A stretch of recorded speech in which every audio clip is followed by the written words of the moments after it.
Yeah, my name is John Rossetti. As Alistair said, I'm the compiler and the editor of this book. I did actually write quite a lot of it as well, which was rather nice.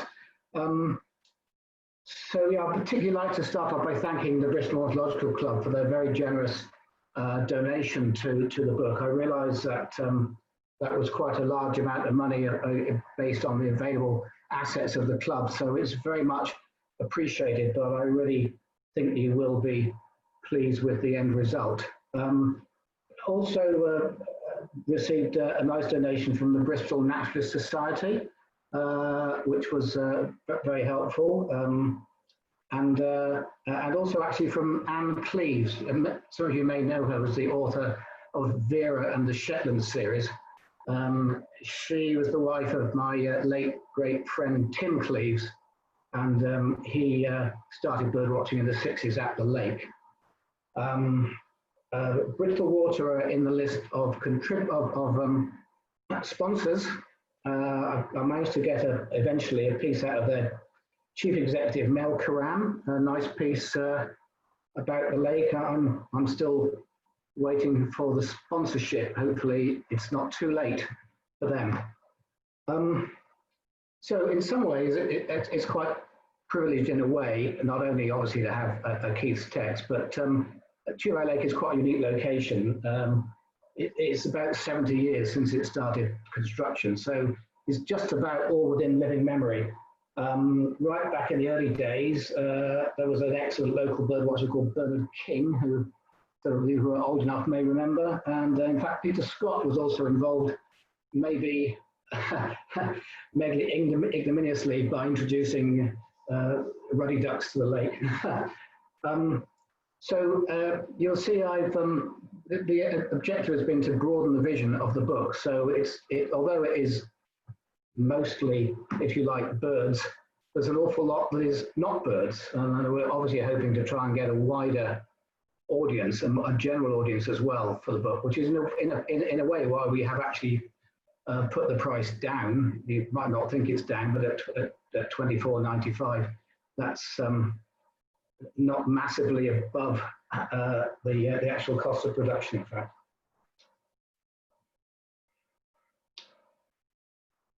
Right, so moving on a little bit about how this book came about.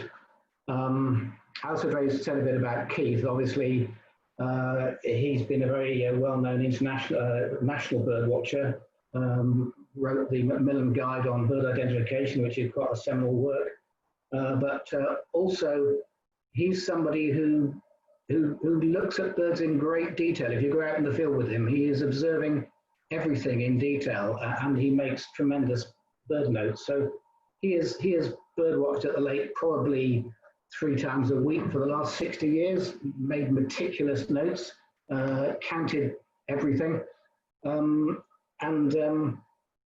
He decided that it was, before it got too late, he would put all his observations together.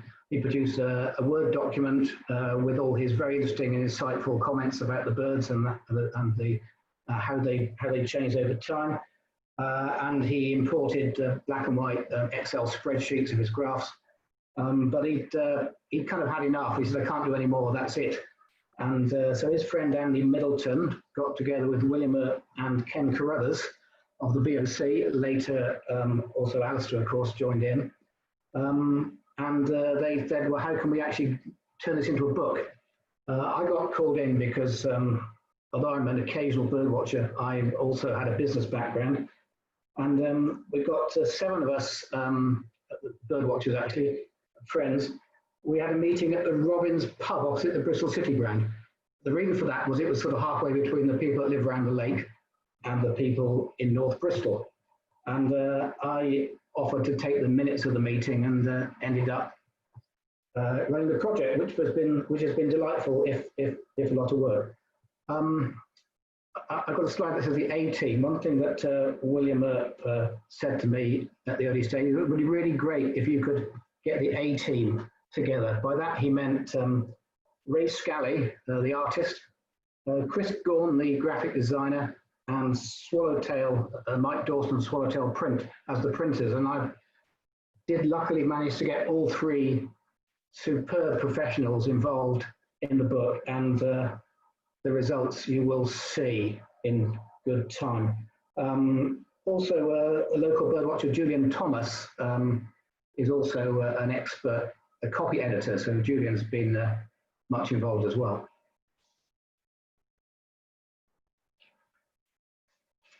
So moving on, so as I say, it's not just a book about birds, even it's got a lot of birds in it.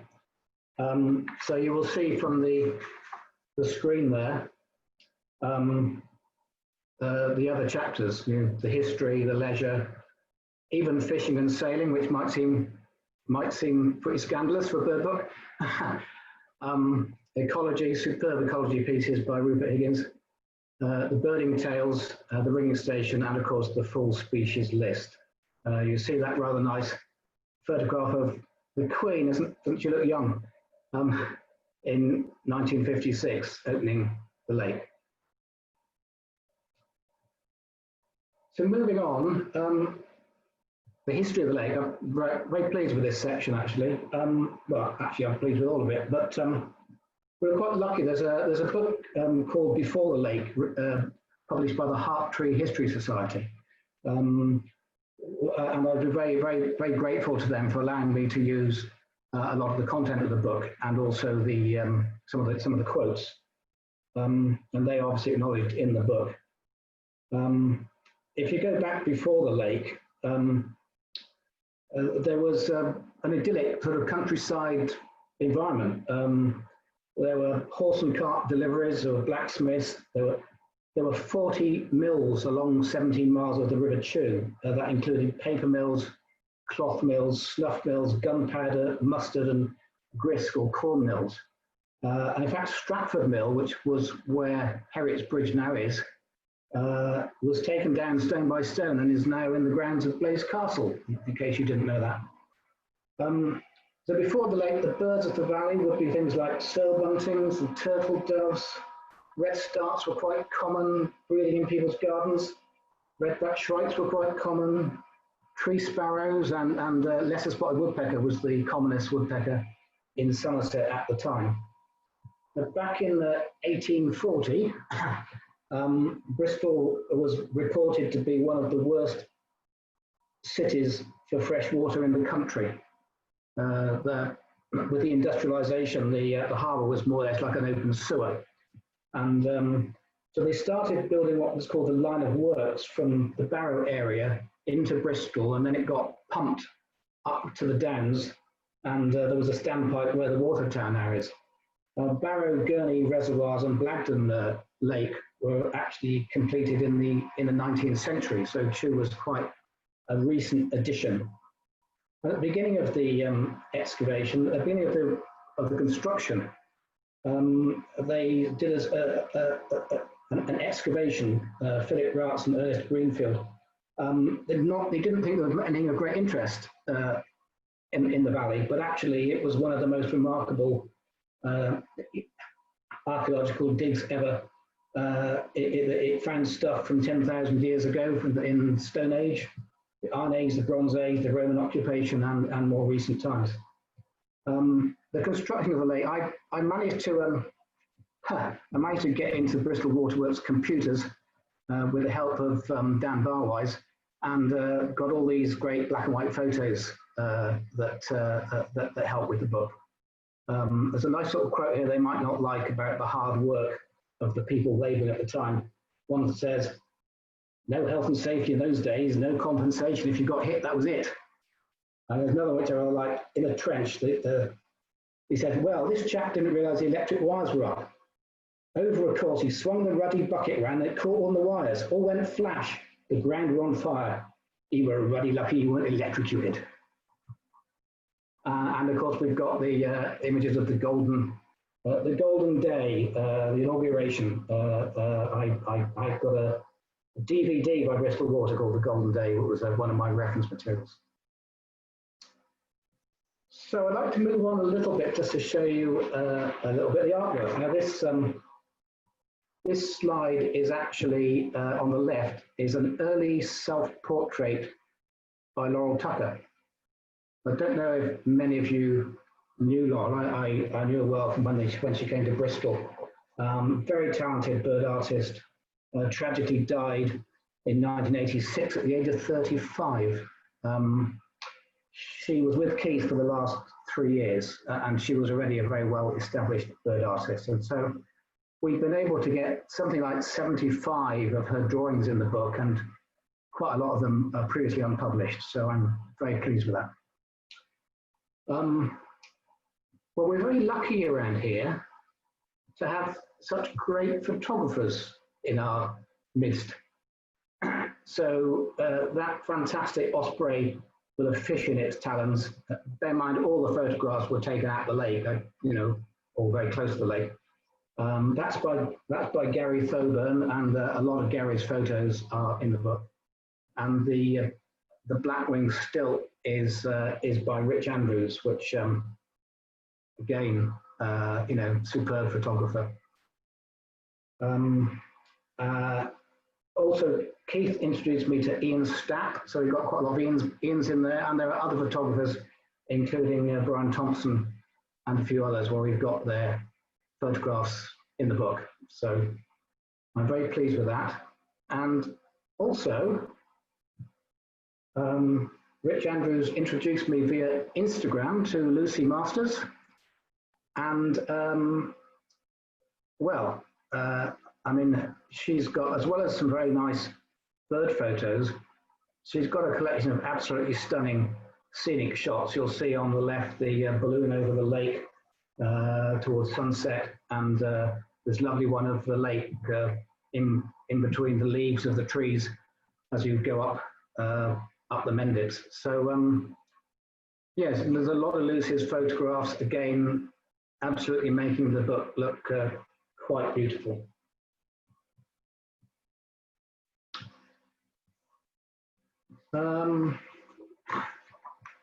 We obviously talk about the picnic area and Woodford Lodge and Salton Malt. We, in fact, even had to create our own map of the lake, because we couldn't actually get one that would work very well. We didn't have one that was north-south, which we wanted, and we didn't have one that had the right icons and showed all the public and private areas. So we had to create our own map for the lake as well. Okay, moving on. So yes, history and sailing. Very important, I think, to cover all aspects. The fishing, you can see Martin Cottis. Martin Cottis is an expert fisherman and a guide and a trainer. And so he provided me with some content and a lot of photographs. A lot of the photographs were taken of him, like here, but by one of his clients. So we don't necessarily have the actual photographer's name in the book. And normally we would put the photographer's name in the book. And we've got some great photos, including a photo of him with a 15-pound brown trout and a monster pike. So the sailing club, well, sailing started in 1967, actually. There was a Pegasus Sailing Club was uphill near Brean Down, which, as you might imagine, is out in the River Severn there, not a great place for sailing. And they were very keen to be able to sail on this new lake. The Bristol Waters fishery officer at the time said, "Over my dead body," as you might imagine. But 1964, Dennis Howell, who was the Minister for Sport, said that inland waters are to be made available or the general public will take them over. And so that was to be. And I've got a number of photographs from Errol Edwards, a sailor who lives in Fishponds in Bristol, actually. So he was very helpful, gave me some nice photos and a bit of information. And I used a lot from the Bristol Waters website, actually, to finish that chapter. Now, of course, Rupert Higgins, a lot of you may know, he's a county recorder at the moment, but he's an absolutely expert ecologist, and he's written these beautiful pieces about ecology, which I think, again, is very important for the book. He's got his really detailed knowledge of it. Everything's got its Latin name. Quite a lot of species obviously don't have anything except Latin names. He also describes how the flower-rich meadows that you get around the lake are because in the early days and now, no fertilizer or chemicals are allowed on the surrounding fields, presumably to avoid any pollution of the water supply. So we've got a rather unique situation where we've got beautiful wildflower meadows around the lake. Rupert describes the all aspects of the ecology. So obviously the edges of the lake, also the inundation zone where you get the edge of the water as it's dropping, and underneath the water, there's quite a lot still to know about the lake. There was a study done in the 1970s by Bristol University of the wildlife underneath the lake, but it would have changed enormously since then, and so there's a lot still not known about it. Rupert talks about obviously the importance of reed beds now, and in the early days there were no reed beds at all, of course. It's very important for birds. This plant that you see is called betony, which is one of the characteristic flowers of the lake, and there's a rare flower called Vinicombe vetch as well. So it's a very detailed piece, and I think hopefully perhaps younger naturalists might be inspired by the book and might be interested in taking up ecology and other studies. So there's a section here on non-avian fauna, i.e. all animals that aren't birds, basically. And again, this is a superb piece. You will see here a photograph of a longhorn beetle and a grass snake. Well, the grass snakes are really quite common around the lake, which is quite an important habitat for them because they're nationally quite threatened. So we've got a pretty good knowledge of quite a lot of things. For example, the dragonflies, the damselflies, the grasshoppers, related insects, moths, butterflies, hoverflies, reptiles, of which there's only one, and bats.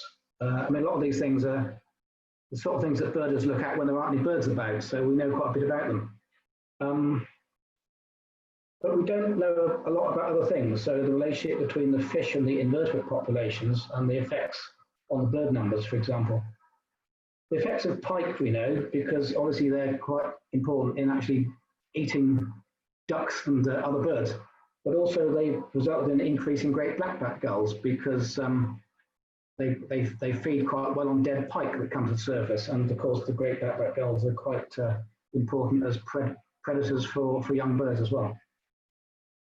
37 of the mammal species reported at lake, that's excluding Homo sapiens, I think. 37 mammal species, and 17 of those are bat species. And the recent colonists include mink, polecat, otter, and muntjac deer. So moving on, the chapter that I'm particularly pleased of, really, amongst a lot of the others, is one called Memorable Birding Moments. So we've taken out some key events over the years. Andy Davis kindly gave me a sort of list of special dates and records. Some people said there's no point in doing that; they're all in the bird list. But I think when you read this, you will see what this is about. This picture here is the Great Storm in 1983, which was actually written up by Keith in a book called Best Days with British Birds. And so I asked British Birds, Roger Riddington's permission that we can print it. I think as Keith wrote it, it would have been quite hard to have said no, but it's a great piece with beautiful illustrations by Ray Scally. No rare birds in it at all, but there's got a hobby there chasing a storm petrel with a Manx shearwater in the background. So quite a superb piece.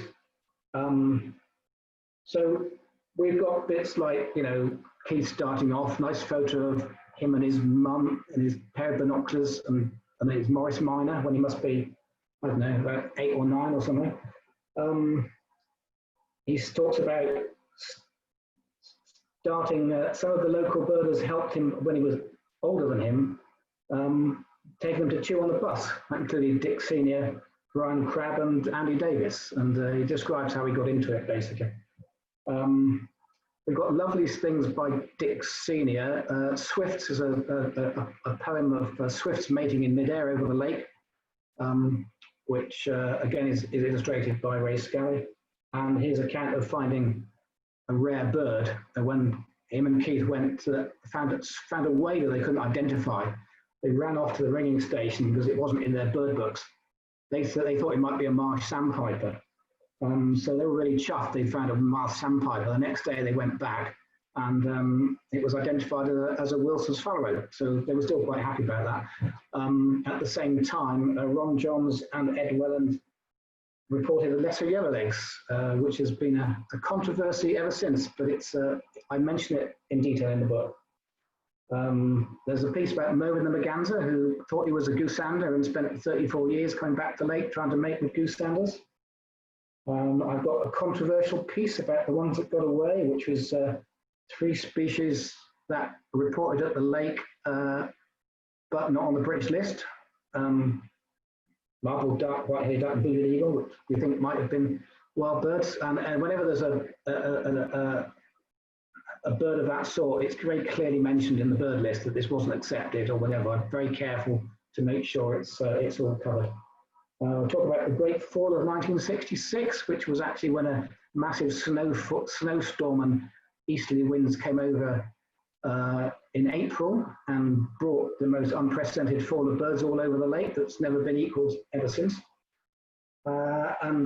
Keith describes his ultimate 2011, his ultimate year, when you could stand on Herrick's Bridge and see spotted sandpiper, 2 long-billed dowitchers, semi-palmated sandpiper, and sharp-tailed sandpiper from Herrick's. Rather nice. In the end, we've got a piece including 2020 with a nice photograph, 2 photographs from Brian of the Laughing Gull. Nice photos of the lesser yellowlegs, and incredibly mention a photograph of the dusky warbler in the book, which only turned up on Saturday, and the book is being printed at the moment. So I thought that was quite good going, to be honest. Moving on slightly, I hope you're still with me. The ringing stage. So Mike Bailey has done a great piece on the ringing station. 60 years of the ringing, started in 1961. Mist nets and ringing in the back of a van. Incredibly, they have ringed up to the end of 2018, 210,000 birds, of which over 40,000 reed warblers. It's quite phenomenal, And quite a few rare birds actually as well, 10 aquatic warblers, savage warbler, little bunting, blue throat, marsh warbler, 3 wrynecks, 3 yellow brows, and now a dusky warbler. So we describe things like the longest ever Chettish warbler, longest lived Chettish warbler at 9 years and 4 months. A reed warbler that had done 12 return trips to Africa. There's an analysis of barn owl pellets that shows some interesting species. So yes, this is a very nice contribution from Mike.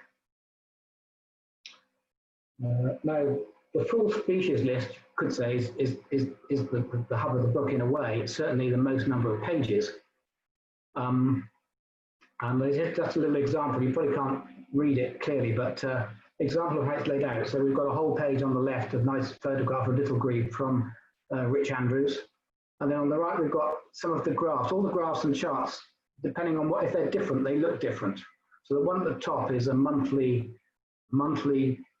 number of birds per month with the numbers at the top, so you can easily see. This might be the average numbers, it might be the total numbers, it depends. It will say so on the graph. The next one is a graph of the maximum numbers every year for up to 60 years. Incredible, really, that we've got all this information. And the one at the bottom, which again is a different style, is the brood numbers. So we've got this very impressive piece with all of Keith's text. We've extensively edited it using people like Rich Milcarrick and the other bird recorders. Lots of the information has been changed. I've had to upgrade all the graph numbers so that it all complies. I've extended a lot of Keith's numbers tend to go up to 2015 or 2016. We've extended quite a few in up to 2019 from the web scans. And it's beautifully laid out by Chris Braun. So I hope you'll appreciate this element. We've also put an alphabetical index at the back because, as bird watchers know, the order of birds keeps changing. So I thought an alphabetical index would be kind of handy. And then at the end, we've got that self-portrait of Laurel, a little piece about her. I slipped in my own bio near the end. I thought, why not? And the last page is one of Laurel's Bartel Godwits sort of saying goodbye, as it were, the last page of the book, 468 pages. So finally, give you a bit of an update of where are we. It actually went to print today. It's printed in Norfolk, and it has to get shipped to West Wales to be bound. I was very keen that we could get some out before Christmas, especially the people that have put orders in on the pre-ordering site.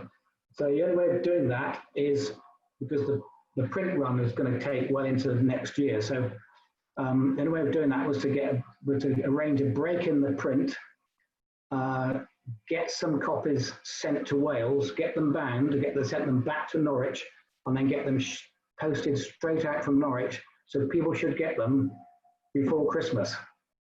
So that's what I've managed to organise. It's quite a large size. I don't know if anyone's got the birds of Spurn, but it's that sort of size. So it's more bigger than your normal type of bird book. But I've been very careful also to make sure the text size is not too small, so it's easy to read. But into next year, we're hoping that we'll have the more general distributors like Waterstones and NHBS, and so you'll be able to buy it on Amazon and maybe even on Amazon. But there's that's not all in place yet. But also then I will be using local bookshops, maybe some signings, and trying to distribute it to places around the lake when lockdown allows us to do that. So that's really it. Very happy to open it up for any questions. Thank you very much. Well, thank you, John. I'm sure we're all itching to get our hands on a copy now. So if you've got any questions or comments you wish to make, if you can use the raise hand thing, which is under participants, or if you don't want to do that, put something in chat and we'll try and pick that up. And if you've got anything you want to say or ask, now's your chance.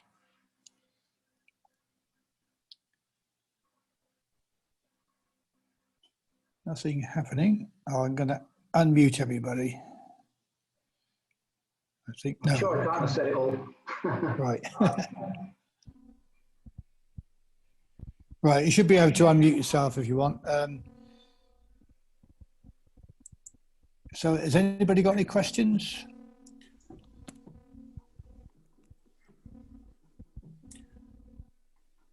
No, I'm taking that as a no. There's somebody here. Yeah, someone.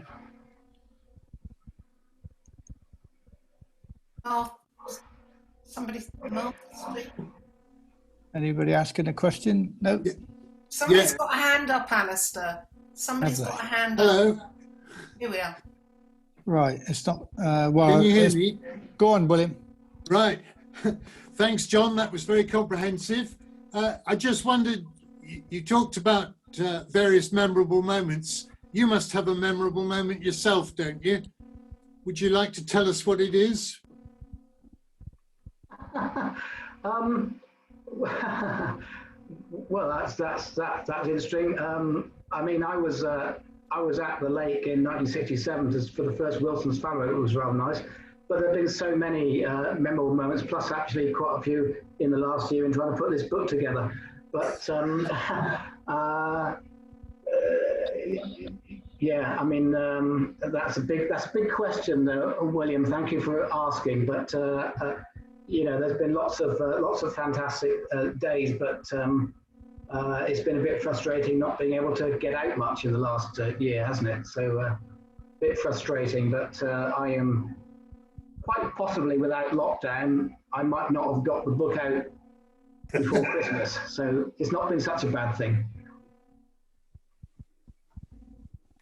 Right, in terms of questions, I don't seem to be seeing any raised hands, so it might be John who's getting the flag up on those.